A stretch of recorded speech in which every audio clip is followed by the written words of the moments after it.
aqui eu vou resolvendo junto com vocês, tá?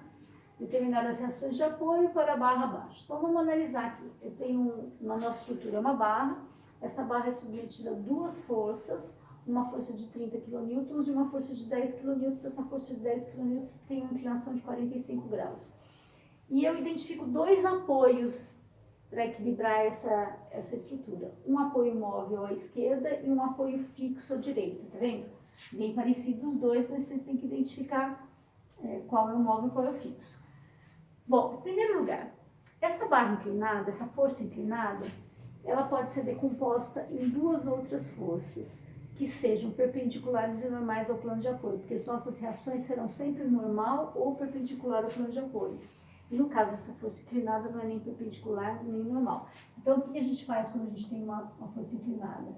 A gente acha as duas componentes, uma componente perpendicular e uma componente normal. Então, essa força de 10 kN, inclinada de 45 graus, ela vai dar lugar a duas novas forças e ela some, essa de 10 some. Então, como é que eu faço? Eu projeto essa força de 10 no eixo X, então, no eixo X é 10 cosseno de 45, cosseno de 45 é 0,707, então aqui vai dar uma força de 7,07. Aqui projetando em Y, eu vou ter o seno de 45, que no caso também é 0,707, então aqui também vai dar uma força de 7,07, e aí some essa força de 10, a força de 10 não existe mais, e no lugar dela eu trabalho com outras duas, uma vertical e uma horizontal. Isso é a primeira coisa. Em segundo lugar, identificados os apoios, eu vou dar nome a esses apoios. Vamos chamar esse aqui de apoio 1, esse aqui de apoio 2. Tem gente que gosta de identificar por letra, apoio A e apoio B, fica à vontade. Esse apoio 1 é um apoio móvel. O apoio móvel restringe apenas 1 grau de liberdade. Que grau de liberdade? Na direção perpendicular ao plano de apoio. Plano de apoio horizontal, então, ele restringe o deslocamento vertical. Vai aparecer uma reação de apoio na direção vertical. Para cima ou para baixo, a reação de apoio tem que anular o efeito da ação. Então, a ação é aplicada e a reação anula essa ação. Então, a reação vai ser sempre contrária à ação.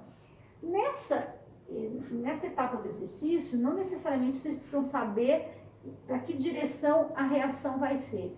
A gente tem alguns palpites que ficam fáceis da gente trabalhar, né? Se as forças todas estão empurrando a estrutura para baixo, espera-se que as reações que anulem essas forças para baixo sejam forças para cima. Então, vocês podem inicialmente marcar essa reação aqui para cima. Se você errar depois, não tem problema. No final, você descobre se você acertou ou você errou esse sentido. Mas eu vou colocar ela para cima. Como ela é uma força vertical, eu vou chamar ela de V. Como ela está sendo aplicada no apoio 1, eu vou chamar ela de V1. Mas você pode dar um outro nome para ela. Mas procura remeter sempre a esforço vertical e horizontal. Tem gente que chama de RV, né? Reação vertical. Também não tem problema. Como o apoio móvel só restringe 1 grau de liberdade, aqui eu acabei. Vamos lá para o apoio 2. O apoio 2 é fixo, retira 2 graus de liberdade. A translação perpendicular ao plano de apoio e a translação normal ao plano de apoio. Então, aparece uma reação aqui e uma reação. Deixa eu subir um pouquinho esse 2 aqui para não atrapalhar a representação. Aqui, tá? Em que sentido? Para cima, para baixo, para a direita ou para a esquerda? Eu vou seguir o mesmo critério aqui do vertical. Como as forças estão para baixo, eu vou colocar essa vertical aqui para cima, para anular o efeito da força. E aqui, se você quiser colocar para a esquerda, você coloca. Se você colocar para a direita, você coloca. Mas dá para fazer uma análise rápida. A única força horizontal que atua nessa estrutura é a componente horizontal do 10. Essa componente horizontal do 10 está orientada para a esquerda. Se você quer anular as forças, né, quando a gente aplicar a condição de equilíbrio, de que a soma das forças tem que dar igual a zero, essa força aqui tem que ser para a direita. Se ela não for para a direita, ela não anula essa força que está para a esquerda, tá bom? Mas, como eu disse, nessa etapa do desenvolvimento do exercício, eu não preciso me preocupar com isso. Se eu indicar o sentido errado, depois eu encontro isso aí lá na frente, tá? Então, eu vou chamar isso aqui de V2 e essa aqui de... Na verdade, essa poderia ser até chamada de H, só porque só tem um H, mas como está em 2, eu vou chamar de H2. Feito isso, minha gente, é só a gente aplicar aquelas equações da estática, as condições de equilíbrio. A primeira delas diz que a somatória das forças na direção do eixo X tem que ser iguais a zero. O que eu vou fazer? Pegar tudo que tiver na direção do eixo X, somar igual a zero. Vejam, isso aqui são grandezas vetoriais. Isso aqui é uma equação algébrica. Então, eu vou ter que somar essas grandezas vetoriais numa equação algébrica. Então, eu vou ter que transformar o sentido do vetor num sinal. E essa transformação você dá da maneira que você achar melhor. Se você quiser padronizar que todas as forças verticais que são para cima terão sinais positivos, não tem problema. Se você quiser considerar que as forças verticais que estão para cima terão sinais negativos, não tem problema. Você adota um critério e seja coerente com esse critério. Para esse exercício, o critério eu vou usar. Eu vou dizer que as verticais que são para cima, as horizontais que são para a direita e os momentos que girarem a estrutura no sentido horário terão sinal positivo, tá? Vamos colocar isso aqui nesse canto aqui para não tomar espaço na hora de resolver. Então tá aqui, ó.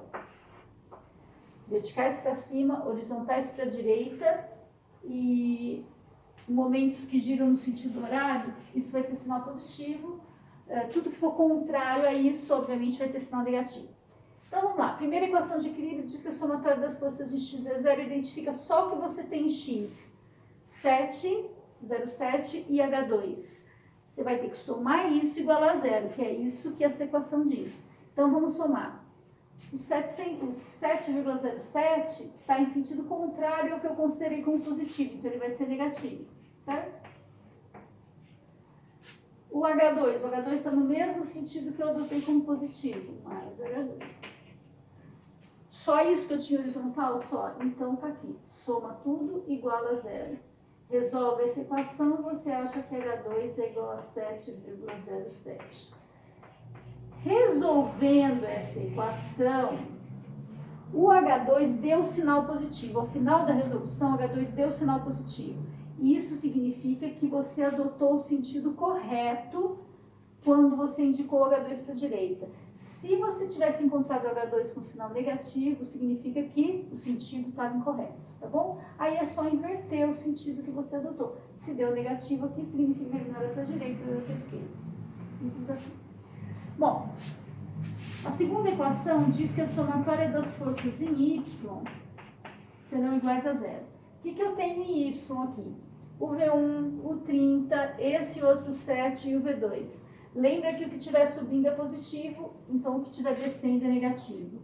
O V1 sobe, o 30 desce, o 707 desce, o V2 sobe. Somei tudo? Somei. Então, é só igualar a zero. Vamos ajeitar isso aqui. V1 mais V2. Esse 37,07 que deu negativo, eu vou passar para lá, para o lado de lá da igualdade. Ele passa positivo 37,07. Não encontrei o valor do V1 e do V2, até porque eu tenho uma equação e são duas incógnitas, não ia dar para achar mesmo. Mas eu tenho mais uma equação. A equação que diz que a somatória de momentos em torno de qualquer ponto tem que ser igual a zero. Agora vocês escolham um ponto para trabalhar. Qualquer ponto ao longo desses 3,5 metros de estrutura. Vocês podem pegar aqui, aqui, aqui, embaixo da força inclinada, no apoio, em qualquer lugar, tá? Eu vou adotar o ponto 1 como referência. Depois eu explico por que eu peguei o ponto 1 e eu poderia também pegar o ponto 2. É sempre mais rápido se vocês adotarem um dos pontos onde se encontram os apoios. Mas serve para qualquer ponto. Vocês conseguem resolver considerando qualquer ponto aqui. Bom, somatórias de momento, aqui vocês têm que analisar a tendência de rotação da força em torno do ponto que você está fazendo a sua análise da estrutura. Então, vejam bem. Todo o meu referencial vai ser em torno do ponto 1. Sempre torno do ponto 1, que é o que eu adotei como referência. Eu vou ter que pegar todas as forças que passam pela minha estrutura e analisar a tendência de rotação que elas causam em torno do ponto 1. Lembrando que rotação, momento, é força vezes distância. Você causa rotação em torno de um ponto toda vez que uma determinada força está distante desse ponto, tá? Quando você aplica a força em cima de um ponto, a distância da força em relação a esse ponto é nula e força vezes distância vai ser zero. Porque momento é força vezes distância. Essa é a força e essa é a distância. Então, tem força, tem distância em relação a um ponto, você tem tendência à rotação. Então, vamos lá. Vejam bem. Primeira força que eu tenho é o V1. Esse aqui é o ponto 1. Nós vamos sempre fazer o seguinte, nós vamos colocar uma mão em cima da força. E a outra mão, eu vou traçar um eixo paralelo a essa linha de ação, que passe pelo ponto de referência. Então, meu ponto de referência é o ponto 1, tá? Então, eu vou deixar minha mão aqui nessa linha, nesse eixo que passa pelo ponto 1. A outra mão, ela vai estar na linha de ação da força, ou seja, no eixo onde a força está sendo aplicada. Vocês percebem que, nesse caso, os dois eixos são coincidentes? Porque a força está aqui e um eixo paralelo que passa pelo ponto 1 coincide com o eixo da força. A distância entre esses dois eixos é zero. Então, se o momento é força vezes distância, essa força 1 aqui, essa força V1 não é capaz de fazer o ponto 1 girar. Você não causa rotação numa barra quando você, em torno de um determinado ponto, quando você aplica uma força em cima desse ponto. É mais ou menos como você tem uma porta, essas portas de dobradiça, e você quer abrir a porta ou fechar a porta empurrando essa porta em cima do eixo da dobradiça. Se você for lá no eixo da dobradiça e tentar empurrar essa porta não vai fechar nunca, porque a distância entre o ponto de aplicação da força e o eixo que vai girar é zero. E aí você não consegue fechar, você não consegue ter torque, você não consegue ter momento, tá bom? Vamos lá. Então essa força não vai gerar momento. Aí a gente vem para a força de 30. Bom, podemos até marcar aqui, ó. A força V1 vezes uma distância que é zero, tá? Aí eu tenho a força de 30, lembra? Coloca uma mão em cima da força. Coloca essa mão em cima da força. Aí você vem e traça um eixo paralelo que passe pelo ponto 1, que é a sua referência para a análise de momento. Você percebe que agora os dois eixos não são mais coincidentes. Existe uma distância entre esses dois eixos. A distância perpendicular entre esses dois eixos é 1,5 m. Então, agora tem momento. Agora você tem 30 vezes 1,5. Tá? Deixa eu apagar aqui que eu vou precisar desse espacinho. Deixa marcado aqui para vocês, tá? Momento é força vezes distância. Deixa eu ter a força. E você tem a distância aqui. Então, vamos lá. Força, e a distância dessa força até o ponto 1, 1,5 m. Agora comigo aqui. Esse aqui, ó, o cotovelo é meu ponto 1, tá? Quando eu aplico a força de 30, a rotação em torno do ponto 1 se dá no sentido horário ou anti-horário? Sentido horário. E eu estou considerando que o sentido horário é positivo. Então, essa parcela para mim vai ser positiva. Aí eu vou para a próxima força. A próxima força é o 707. Esse 707 aqui. Depois eu vou para esse, tá? Tem que analisar todos. Esse 707. Linha de ação da força, o eixo por onde passa a força. Traça o eixo paralelo até o ponto 1. Distância entre esses dois eixos, 2,5 m. Então, também tem distância. 2,5 m. Meu cotovelo é o ponto 1. Aplica essa força de 7, a rotação se dá novamente no sentido horário. Gira no sentido horário, né? A barra vem para cá, ó, rotação horária. Então, para mim também vai ser positivo. Agora vamos para esse 707 aqui. Ó, linha de ação da força. Bota a mão aqui em cima da força. Agora traça um eixo paralelo a ele que passe pelo ponto 1. Ó. O eixo que passa pelo ponto 1, o eixo horizontal que passa pelo ponto 1, coincide com o eixo da força de 7. Então, novamente, não tem braço para ter momento. Então, esse outro 077, esse 707 aqui, também é vezes uma distância zero. Toda vez que vocês aplicarem numa barra uma carga axial, essa carga axial, se ela estiver entrando na barra, ela vai causar compressão. Se ela estiver saindo da barra, ela vai causar tração, mas ela nunca causa rotação. Essa força não vai causar rotação. Ou ela causa tração ou compressão. Rotação não. E aí, por fim, sobrou o V2, tá? Então, tá aqui o V2. Aqui tanto faz, né? Porque é vezes zero, tanto faz se colocar mais ou menos. V2 está aqui, linha de ação do V2, um eixo paralelo que passa pelo ponto 1, tem uma distância de 3,5 metros.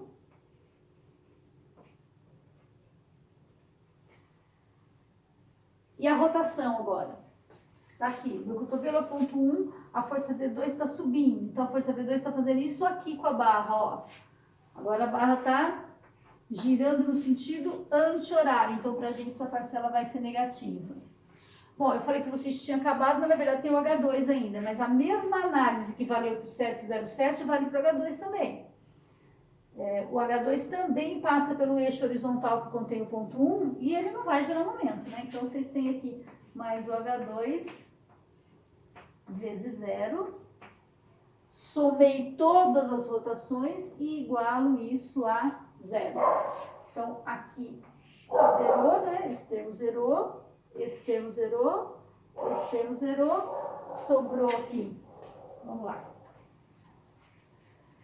30 vezes 1,5 dá 45, mais 7,07 vezes 2,5 dá 17,68.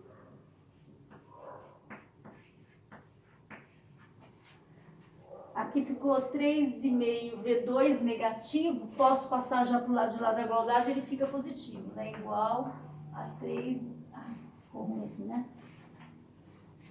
Vou baixar aqui um pouquinho. 17,68. 45 mais 17,68. Passa o 3,5 V2 para lá. E aí V2 fica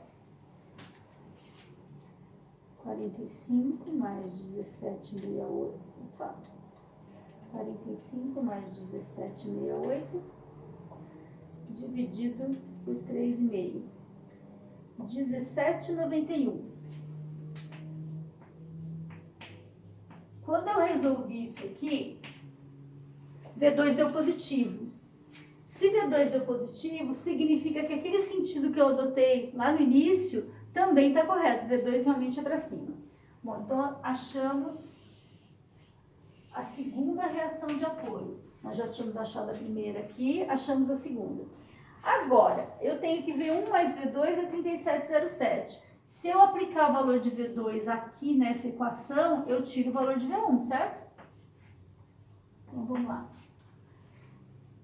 Menos 37,07, 19,16.